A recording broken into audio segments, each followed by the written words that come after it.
जय हिंद दोस्तों, मैं आप सभी का आपके YouTube चैनल पर हार्दिक स्वागत और अभिनंदन करता हूं। हम आशा करते हैं कि आप स्वस्थ होंगे, मस्त होंगे और लगातार अपना अध्ययन कर रहे होंगे। तो देखिए, हम फिर हाजिर हैं आपके सामने अपना इंग्लिश का सेशन को लेकर के। ठीक है, तो वही पढ़ेंगे अच्छे से। हम जो चल रहे हैं वो किस पर चल रहे थे? स्पीच पर चल रहे थे, direct speech into indirect speech. तो क्लास को शुरू करते हैं। अब देखिए, क्लास शुरू करने से पहले मैं आपको बता दूं, देखिए भाई, मोटिवेशन से नहीं कुछ होता है। अगर वास्तव में मोटिवेशन से कुछ होता तो आपको हर गली में आईएएस और आईपीएस मिल जाते। लेकिन फिर भी हम आपके प्रोत्साहन के लिए कुछ पंक्तियां आपके समक्ष प्रस्तुत करेंगे। देखिए, बहुत सारे जो विद्यार्थी होते हैं, बच्चे होते हैं, मेरे दोस्त हैं, सखा हैं, बंधु हैं, वो किस्मत के भरोसे बैठे रहते हैं हाथ पर हाथ रख के। तो ऐसा सही नहीं है। आपको मेहनत करनी चाहिए, हर किसी को मेहनत करनी चाहिए। तो कहते हैं ना कि तू खुद देख कि तेरी मेहनत और किस्मत में कौन बड़ा है। अतीत को छोड़ दे, अतीत से भला आज तक कौन लड़ा है। मत देख इन चमकते हुए सितारे वाले अफसरों को, मत देख इन चमकते हुए सितारे वाले अफसरों को, क्योंकि तू भी इसी मट्टी से बना एक घड़ा है। और बढ़ा दे एक बार अपने कदम, फिर देख तेरे पीछे ये सारा जहां खड़ा है। तो चलिए दोस्तों, हम अपनी क्लास को शुरू करते हैं बिना देरी करे। तो हम जो चल रहे थे वो स्पीच पर चल रहे थे। तो हमने आपको बताया था कि कोई भी, मान के चलो कोई भी आपका ये डायरेक्ट स्पीच है, मैंने लिख दिया जैसे ही said to me, he said to me, comma, inverted comma, I am going to school, I am going to school, full stop और इन्वर्टेड कोमा बंद कर देंगे, यानी क्लोज कर देंगे। ध्यान से मेरी बात को समझना। मैंने बताया था आपको लास्ट वीडियो में कि ये वाली जो चीज होती है वो रिपोर्टेड वर्ब होती है, यानी क्या होती है, आरबी होती है। और यहाँ से यहाँ तक की जो चीज होती है, जो इन्वर्टेड कॉमा में बंद रहती है, क्लोज रहती है, तो इसको जो कहते हैं रिपोर्टेड स्पीच कहते हैं। इन दोनों में आपस में ये आपको देखना है कि रिपोर्टेड वर्ब यदि आपकी पास्ट में है तो आने वाला सेंटेंस बदल जाएगा। अगर ये प्रेजेंट या फ्यूचर में है तो आने वाला सेंटेंस नहीं बदलेगा, केवल उसकी प्रोनाउन हम बदलेंगे। ठीक है, तो हमने रूल नंबर 1 पढ़ लिया था कि यदि मान के चलो आपका जो रिपोर्टेड वर्ब है वो प्रेजेंट या फ्यूचर में है। ठीक है, ध्यान से मेरी बात को समझना। एक बार फिर मैं आपको याद दिलाता हूँ कि कैसे कैसे हम पढ़ेंगे। इसमें आपको ज्यादा कुछ नहीं करना है, पहले हम रिपोर्टेड स्पीच से समझेंगे। ठीक है, देखिए, रिपोर्टेड स्पीच होगी कि रिपोर्टेड वर्ब होगी। ध्यान से मेरी बात को समझना। इफ का मतलब क्या होता है, यदि रिपोर्टेड वर्ब यानी कि आरबी रिपोर्टेड वर्ब होगी, इज इन प्रेजेंट, क्या हो, प्रेजेंट में हो या फ्यूचर में हो। मुझे ये फ्यूचर में प्रेजेंट में कैसे हो सकती है, तो ध्यान से मेरी बात को समझना। आप लोगों को देगा रिपोर्टेड वर्ब में, भाई अगर आपका सब्जेक्ट प्लूरल है तो वो से दे सकता है या से टू दे सकता है। ठीक है, अगर आपका सब्जेक्ट सिंगुलर है तो वो सेस दे देगा। भाई प्रेजेंट इंडेफिनिट में हम एस लगाते हैं यदि हमारा सब्जेक्ट सिंगुलर होता है तो। ठीक है, तो सेस देगा या फिर क्या देगा, सेस टू देगा। तो देखो, से को कैसे बदलेंगे, से में ही रहने देंगे। और जो आपका टेल है, ये से टू है, ये टेल में बदल जाता है। किस में बदल जाता है, टेल में बदल जाता है। सेज का सेज रहता है और ये सेज टू जो होता है टेल्स में बदल जाता है। किस में बदल जाता है, टेल्स में बदल जाता है। ये आपका चेंज हो जाएगा, से में रहेगा, से टू टेल में चेंज होगा। सेज का सेज रहता है, सेज टू किस में चेंज हो जाता है, टेल्स में हो जाता है। इसी प्रकार ये आपके प्रेजेंट में मिलेंगे आपको देखने के लिए। फ्यूचर में क्या हो सकता है, विल से मिल सकता है आपको। तो विल से का विल से रहने वाला है, यहाँ पर से है तो यहाँ भी से ही रहेगा, इसमें कुछ नहीं कर सकते हो। विल से का विल से रहेगा। अगर आपका विल से टू आ जाए, क्या आ जाए, विल से टू आ जाए, तो विल से टू का क्या यहाँ पर टेल है, तो यहाँ भी हम क्या कर देंगे, टेल कर देंगे। विल का विल रखेंगे और यहाँ क्या कर देंगे, टेल कर देंगे। अब आप कहोगे कि भैया क्या यहाँ पर हम सेल ला सकते हैं क्या? हाँ सेल ला सकते हैं, कोई दिक्कत नहीं। वही तो फ्यूचर में होती है, फ्यूचर इंडेफिनिट में क्या होता है भैया, सेल ही तो होता है। बिल्कुल आप यहाँ पर सेल भी ला सकते हैं। अगर यहाँ सेल स्टेटो हो तो यहाँ पर सेल टेल हो जाएगी, ठीक है। लेकिन ये देखने को बहुत कम मिलता है। आप कहोगे कि भैया जैसे सेज है, क्या विल के बाद कभी हमको सेज देखने को मिलेगा? ध्यान से मेरी बात को समझना। आप सोचोगे यहाँ पर सेज है तो सेज रहेगा और विल, सेज को विल सेज में बोलेंगे, तो ये कभी नहीं होता है। क्यों? क्योंकि देखो विल जो होती है ना, आपने फ्यूचर इंडेफिनिट पढ़ा हुआ, फ्यूचर इंडेफिनिट सेंटेंस में क्या होता है कि विल और सेल के साथ वर्ब की फर्स्ट फॉर्म लगाते हैं, उसमें एस नहीं जोड़ते। और विल जो होती है एक मॉडल भी होती है, और जितनी भी आपकी मॉडल वर्ब हैं उनके साथ हमेशा वर्ब की फर्स्ट फॉर्म लगाते हैं, ठीक है। तो ध्यान रखना, इसलिए ये आपका गलत हो जाएगा, इसको हम हटा देते हैं, ये आपको नहीं लिखना है, ठीक है।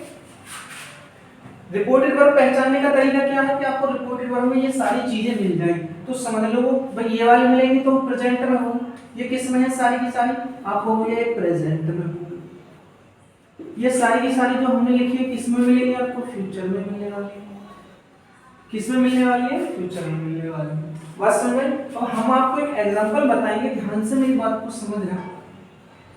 नंबर 1, जैसे मैंने कोई भी एग्जांपल लिया, मैंने कहा कपिल, क्या कहा? Kapil says to, Kapil says to me. यदि आप भी कोई डायरेक्ट इनडायरेक्ट बनाते हो, डायरेक्ट से इनडायरेक्ट बनाते हो, तो पहले देख लेना कि डायरेक्ट वो सही है या गलत है। यहाँ पर कभी से नहीं आ सकता, जीवन में कभी से नहीं है। क्यों भैया? क्योंकि कपिल अपने आप में सिंगुलर होता है, और सिंगुलर सब्जेक्ट के साथ हमेशा वर्ब की फर्स्ट फॉर्म में एस एन ई एस लगाते हैं, तो कपिल सेज टू मी हो जाएगा। उसके बाद मैंने कहा you are reading a book, इसको बंद कर देंगे, पहले फुल स्टॉप लाएंगे तब इन्वर्टेड कॉमा लगाएंगे, ठीक है। ध्यान रखना, ये वाली चीज बताओ किस में है। आप कहोगे भैया इसको तो हर कोई जानता है कि ये रिपोर्टेड वर्ब है और ये प्रेजेंट में है। किस में है? प्रेजेंट में। ये आपकी रिपोर्टेड स्पीच है। क्या है? रिपोर्टेड स्पीच यानी कि आरएस है। अगर मैं आपसे कहूं कि क्या आप इसका, देखो ये डायरेक्ट स्पीच है, क्या लिख सकता हूं मैं इसको? देखो ये आपका क्या है, नंबर 1 यहाँ दे देंगे, और डायरेक्ट स्पीच है। मैंने कहा अगर इसका आपको इनडायरेक्ट स्पीच बनाना है, क्या बनाना है साथ ही? इनडायरेक्ट स्पीच कैसे बनेंगे? तो आप कहोगे कि भैया कपिल का तो कपिल रखेंगे हम, सेज टू देखो कहां पर है, सेज टू टेल्स में बदल जाएगा, किस में? टेल्स में आ जाएगा। मी, इसमें कंजक्शन में डेट लगाते हैं, क्या लगाते हैं? डेट, कंजक्शन में डेट, ठीक है। That is used as a conjunction, ठीक है। तो हम कंजक्शन में डेट लाते हैं। देखो यू सेकंड पर्सन, पिछली वाली वीडियो में हमने आपको पर्सन पढ़ाए थे, तो पिछली वाली वीडियो नहीं देखी पार्ट 1, तो आप पहले पार्ट 1 देख लें, ठीक है। ये सेकंड पर्सन हमेशा इस रिपोर्टेड वर्ब के ऑब्जेक्ट के अनुसार बदलता है। किसके? ऑब्जेक्ट। तो ये आपका ऑब्जेक्ट है मी, क्या है? ऑब्जेक्ट। तो मी के अनुसार यहाँ आई हो जाएगा, क्या हो जाएगा? आई हो जाएगा। अब यहाँ पर हमें पता है प्रेजेंट कंटीन्यूअस है, तो प्रेजेंट कंटीन्यूअस ही रहेगा, तो पास्ट नहीं हो सकता। क्यों? क्योंकि भैया रिपोर्टेड वर्ब क्या है आपकी? प्रेजेंट में है। तो यहाँ पर I am reading a book कर देंगे, क्या कर देंगे? बुक कर देंगे। नंबर 2 ध्यान से देखना, डायरेक्ट स्पीच है। मैंने कहा मान के चलो टीचर, क्या कहा? Teacher will say, teacher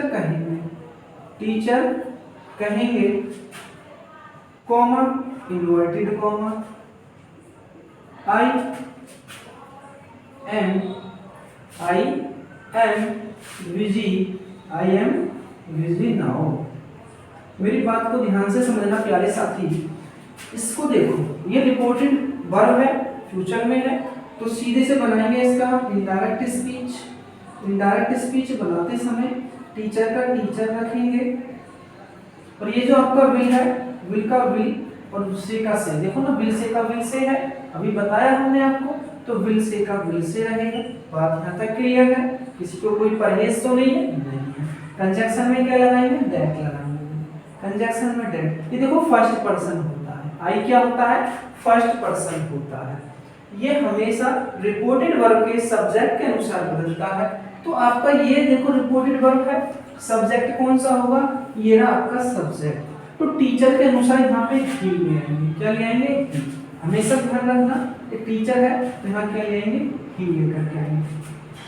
sentence देखोगे सिंपल प्रेजेंट है, यहाँ पर आई के साथ एम है, ही के साथ क्या आता है, इज आता है। विजी का विजी रखेंगे, विजी का विजी, और नाव का नाव। नाव का देन मत कर देना गलती से भी, ठीक है, वो हम सीखेंगे आगे कि कब हमको देन करना है, कब नहीं करना है। तो I hope you are getting my points. मेरा कहने का मतलब है कि मैं आपसे उम्मीद करता हूँ कि आप इन बातों को समझ रहे होंगे, तो अच्छे से आपके समझ में आया होगा।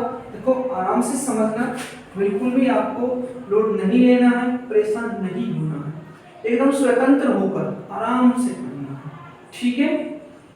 सारी चीज आपको लिख लेनी है, वह कहता छोटी छोटी वीडियो हम बनाएंगे और आपको एक एक कॉन्सेप्ट, अभी आप इनको भूल जाना कि ये रिपोर्टेड स्पीच अभी आपकी इंटरोगेटिव में आएगी। पहले हम रूल याद कर लें, रिपोर्टेड वर्ब प्रेजेंट में होगा तो क्या करेंगे, फ्यूचर में होगा तो क्या करेंगे, और अगली वीडियो में हम सीखेंगे पास्ट के बारे में।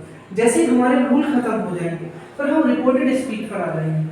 ये देखेंगे फिर हम इंटरोगेटिव में दो होंगे, सिंपल तो आपका फर्स्ट टाइप इंटरोगेटिव होगा जिसको यस नो टाइप कहते हैं, एक सेकंड टाइप जिसको क्या कहते हैं, वाइट टाइप बोलते हैं, ठीक है। तो उसके बाद सारी चीज देखेंगे, इंपरेटिव भी आएगा, ऑप्टेटिव भी आएगा, एक्सक्लेमेटरी भी आएगा, ठीक है। तो मैं उम्मीद करता हूँ आपको अच्छे से समझ में आया होगा। बस अपनी मेहनत को करते रहिए, आपको जरूरत है तो इस समय अपनी मेहनत करने की है, अभी से अपनी तैयारी में जुट जाइए, अभी से अपनी तैयारी में जुट जाइए। कोई कुछ नहीं करने वाला, आप भी एक टॉप बच्चे बन सकते हैं, क्योंकि हर कुछ मेहनत पर ही होता है, ठीक है भाई। संघर्ष है जीवन में, संघर्ष चलता रहेगा। कहते हैं ना कि तू ही बता जिंदगी में संघर्ष के बिना मजा क्या है, कहते हैं कि तू ही बता कि जीवन में संघर्ष के बिना मजा क्या है, और खुद को कर बुलंद इतना कि खुद खुदा पूछे कि बता बंदे तेरी रजा क्या है। तो मिलते हैं अगली क्लास में, तब तक के लिए टाटा बाय बाय और जय हिंद।